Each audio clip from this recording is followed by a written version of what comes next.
I've been on a pretty good run of pretty engaging Facebook posts. I had one the other day, 3-4 days ago. It had 250 likes. That's really good for me.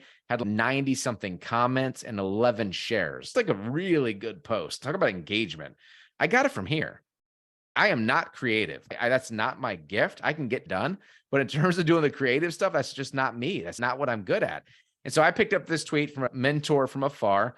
I like real people, so don't introduce me to a version of you can't maintain. That spoke to me. Like, I love that, right? But I didn't want to completely rip my dude off.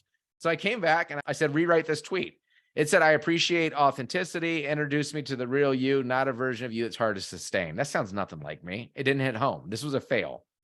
I said, how would Grant Cardone say it? Here's the cheat I'm going to give you. I love Grant. He is really good at marketing. Love or hate him. He's direct.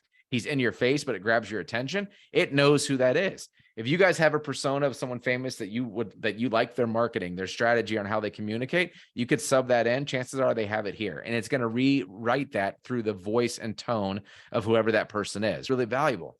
So after Grant, and I said lately I've been using Grant and it always throws 10x in it. It drives me nuts. Sometimes it's okay. For a short tweet like this, I did not want 10x in it. So I told it, don't use 10x. I knew for a fact it would.